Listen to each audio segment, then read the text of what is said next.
So, as we move from accepting our partner's flaws, learning how to communicate, learning to express our needs, validate our own feelings, and work through our core wounds and stories within a relationship dynamic, we move into the stability stage. So, number one, congratulations if this is you, because I often see many couples stay in the power struggle stage almost their entire relationship and then end the relationship later on. So the power struggle phase and moving through it is basically this beautiful rite of passage that integrates us into our stability stage. And if we have done this, we have probably really mastered a lot of ourselves and a lot of our communication in a relationship. So what I'm going to do as I go through the stability stage is, because there are a lot of similarities between the stability stage and the commitment stage of a relationship, I'm going to combine the tools and strategies together at the end, and you'll see these in the exercises in your workbook. So number one, characteristics of the stability stage and the lessons, okay? The stability stage is a lot to do with full acceptance of yourself in a relationship and your partner. One of the downsides or challenges that we will see in a relationship is boredom can surface, okay? So you can start feeling like, whoa, you've just been, think about it for a moment, right? You've just been dating this person, getting to know them, they're this like anomaly and they're this entirely new person. Then you're on this like high in the honeymoon phase with elevated neurochemicals and addictive properties. And then you're in this space where the power struggle begins and there's this like intensity and challenge and roller coaster of emotions. And all of a sudden you're like in a stable space. And so, by comparison, it is not uncommon that people report boredom in this stage. Now, another fear that can come up in this stage is the fear of not having as much in common. Research also does show that this is one of the stages that people can break up, and it's fairly common. But so if we really see in this stage that boredom isn't necessarily a symptom of a lack of interest and care in our partner, but it's actually just us juxtaposing all the other previous stages of a relationship next to this one, and this is the settling in phase where we get to take a breather and really start working on ourselves again and going back out into the world and accomplishing and creating the things that we want to in our own lives, and it sort of redirects the focus back internally towards ourselves again, and that this is healthy and good. It's an ability, if we do that and we recognize that, we have the capacity to really master this stage of the relationship. So boundaries can become clearer, comfort and security and familiarity increase in this stage of a relationship. You might just feel a lot more like yourself, and you might feel a lot more secure. Now, for the anxious preoccupied, once they're in this stage, this is often a really powerful stage until or unless the anxious preoccupied feels like they might start to be experiencing boredom, and then they project that onto their partners and they fear it and it can trigger things. Now, remember what I said at the very beginning of this course. We can progress into future stages, but we can digress. And so it's really important in this stage, as the anxious preoccupied, that you don't misperceive and misunderstand what this stage is about. It's about feeling settled in. It's about feeling stable, clear, secure. And one of the most important lessons here is to deeply consider what you want and to not bail on this stage of a relationship because you start getting into this grass is always greener somewhere else mentality. If you are always seeking the high in a relationship, chances are you will always get stuck in stage 1, 2, or 3 of a relationship. Either the dating and breakup, the honeymoon and breakup when the honeymoon ends, or the power struggle stage and not be able to handle it and go back to re-seeking the dating phase and the honeymoon phase all over again. And in this case, you're not seeking a relationship, you're seeking a neurochemical high, essentially, that you're trying to gain from a relationship. And obviously it's not, that's conscious or intentional, but that may be what your subconscious mind is doing. So it's important to really value your partner and see what shows up for you in this stage of the relationship. This is also a really important stage to begin straightening out whatever blocks or barriers exist still in the relationship and start finding collaborative activities. This is also a time to intentionally create fun and connection in this stage, okay? Sometimes we'll see, partners go through these stages and it's like the high, and then it's this even bigger high, and then it's this power struggle and roller coaster, and then all of a sudden there's this stability stage. And sometimes it can be natural for one or both individuals to start taking the relationship for granted to a certain degree. At this time, the relationship requires maintenance, not leaving the relationship on autopilot, and basically healthy and intentional or conscious habits to be introduced into your relationship. And this is also a time to intentionally connect deeply and find meaning in the relationship itself so that you can kind of regain that spark without putting pressure on it, but just to have proper habits of both communication, depth, connection. So this really means like finding out what are shared activities that bond us, what makes us each individually feel connected, what do I need as an individual to feel connection, to feel love, to feel joy in this relationship, how can I communicate that, what does my partner need, how can I support that, what are our love languages, and how can we make sure that we are connecting to one another's. And so getting really clear on all this information and then actively taking part in supporting one another in these elements helps us to really master this stage. So sometimes for the anxious individual specifically, there can be a little bit of difficulty navigating the stage because they aren't used to love without their attachment style being activated. And I see this quite commonly. It's like, am I supposed to feel this settled? I don't feel this high. And what they are actually experiencing is essentially the fulfillment coming in, and the fulfillment is overtaking the pleasure seeking. And this is healthy. This is what we are supposed to feel. If we're always in pleasure seeking stage, there's still a sense of superficiality to the relationship. There's still a stunt in the growth or the capacity that a relationship has to truly grow and flourish long term. And so when we get into this stage, the idea is that you've planted deep enough roots through the power struggle stage and learned deeply about one another and valued and accepted each other and done all this beautiful, powerful work to build deep enough roots where now fulfillment is starting to overtake pleasure seeking. And eventually fulfillment is the thing that comes to fruition and thrives the most in your relationship. And if you are always in a pleasure seeking relationship, there will always be patterns of toxicity long term.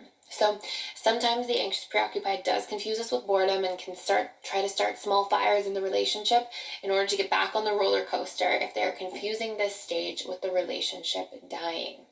So just be super aware about that. Are you judging this in the wrong way and then trying to start fires again and to feel the passion, to feel all the high and the emotion? And if you are doing this, just please recognize that this is me actually bringing the relationship in a digression back into the power struggle stage. And this is an inadvertent act of self-sabotage of the relationship itself. Okay, now a couple other things that are normal, and not to scare anyone, but this is just normal. Sometimes it's common for one or both partners to fantasize about other people during this stage or to have little crushes or little things like that. This isn't necessarily a terrible sign, but this is a sign of just needing to make sure that there's healthy maintenance in your relationship for depth and connection. And what you'll see is that if you are really put in the work and your fulfillment is outweighing your pleasure seeking, even if there's these little whimsical moments of thinking about somebody else or having a crush on somebody else or wondering, what it could be like with somebody else, even if these are here, they don't compete with the fulfillment in your relationship. The pleasure seeking is down here, and the degree of fulfillment always outweighs and overpowers pleasure seeking long term.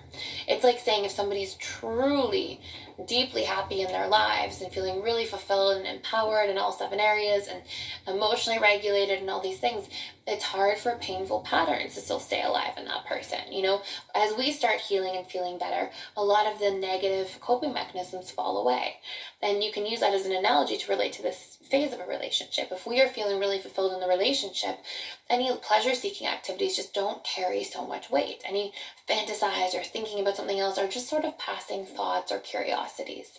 And this is just because we're getting into a space where we're really starting to think like this could be the person that's there, for my whole life, for long term. And that's what we're evolving into in this life cycle pattern of the relationship, is moving towards the commitment phase. So it is common for couples to start questioning or doubting their relationship at this stage, which is actually a rite of passage for the commitment stage. It's actually a sign of you progressing towards that, because you're starting to really clearly take inventory, thinking about, hey, it's possible that this is truly the person for life, right? And, a life partner. And it can be a reassessment of the relationship, essentially. Are we connected? Are we harmonious and compatible enough with one another to enter into this really long-term commitment? So what are some of the anxious, preoccupied individuals' expectations that can start to arise during this time? Sometimes we'll see things like the anxious trying to save the relationship can come up from time to time. However, if the anxious, preoccupied individual has progressed into this stage, it usually means that they've navigated the power struggle stage well.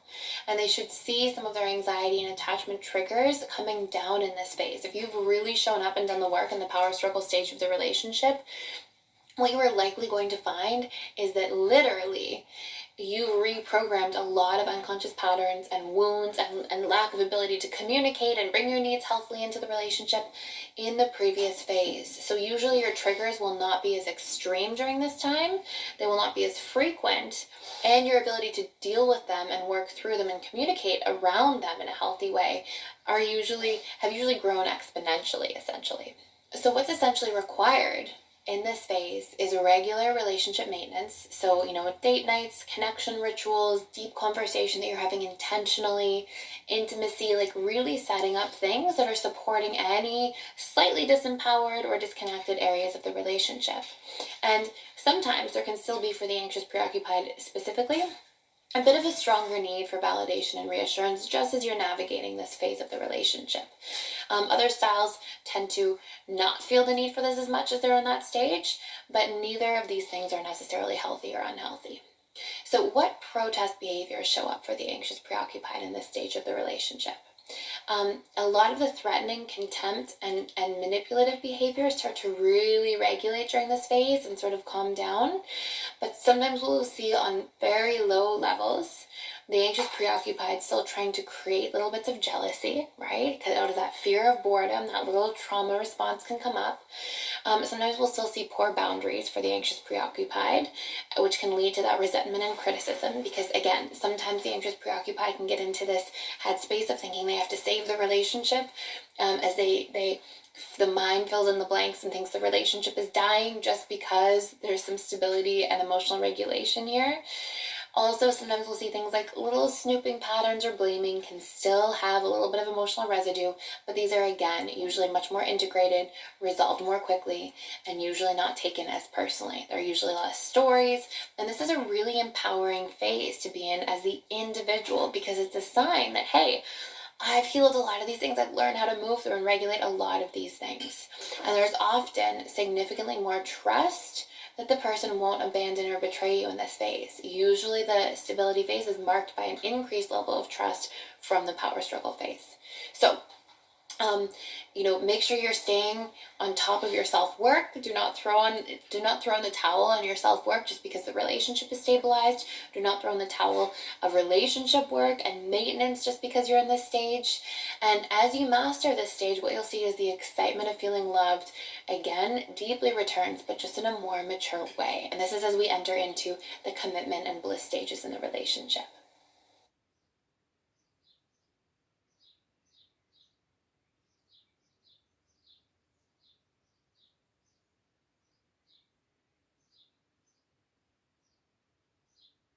In this phase of a relationship, when it comes to the stability stage, really simple. Make sure you're clear on your love languages. Make sure that you're clear on the love languages of the people around you, or the person you're in a relationship with, if you're in a relationship. And make sure you have conscious strategies to communicate. It's just an important part. And then you want to also look at what are strategies of how myself, because the stability phase is sort of characterized by, like, especially for the anxious preoccupied individuals, sometimes anxious preoccupied individuals will think that their relationship is fading or like getting lost in the stability phase because they're not used to feeling calm and stable. And so it's easy to give that like judgment or painful meaning and to go, oh my gosh, I'm gonna lose my partner, they're leaving, we're disconnecting, it's falling apart, when in fact it's actually just a healthy, normal part of a relationship to feel like things are stabilizing.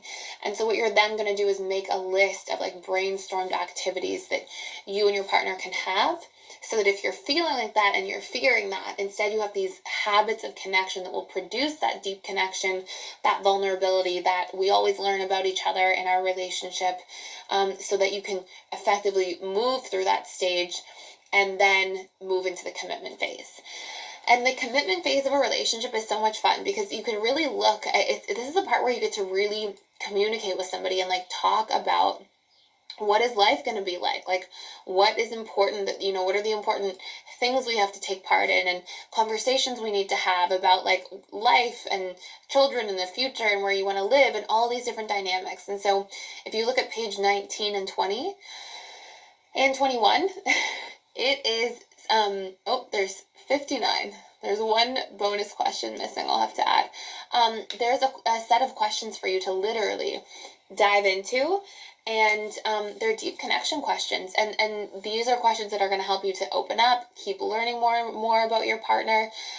They're fun questions to ask on dates, and they're really important questions that non-negotiably should be asked and moved through in the commitment stage of a relationship.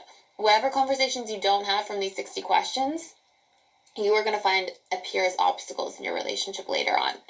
So do that work. It doesn't have to be sit down with all 60 for like 7 hours and talk through all of them, but you could have it like a ritual, like every Friday on a date night, anything like that. That's when you have those conversations. And then, the commitment stage exercise that follows it is about like getting into the habit of taking your partner's interests and needs into consideration as well as your own. And anxious proactivated really have to focus on their own, but the exercise there will just help you be really clear about needs that you don't have met or needs that your partner doesn't have met, and how to have a conversation about that so both of you can make sure. Because one of the downsides of the commitment phase in a relationship is that you've been with somebody for so long, you've been through so many things with a person, you have such a programmed way of dealing with them. And sometimes if there's one or two needs that are unmet, then both of you will have adapted to the fact that those needs are unmet. And then you won't realize that those needs are unmet until something outside of you makes you realize that those needs are not being met in your relationship. And that can be a painful experience for people. And so it's really important to check in, to be clear, are there needs that aren't being met, to have that conversation. I used to have in my practice a lot of couples on a weekly basis have a check-in. Hey, how do you feel like your needs are being met like this week? And is there anything that you needed more of? Or is there anything that I wasn't aware of? Or is there anything you needed me to see or hear this week that I missed or I didn't pay attention to? And to have these like open communications with their partner on a weekly basis. How do you feel about our relationship this week? So that there is this constant openness of dialogue in terms of where we're at, what's going on, and checking in that way. And it doesn't have to be in like a hyper-vigilant way, but it's important to have this dialogue between two parties in a long-lasting relationship.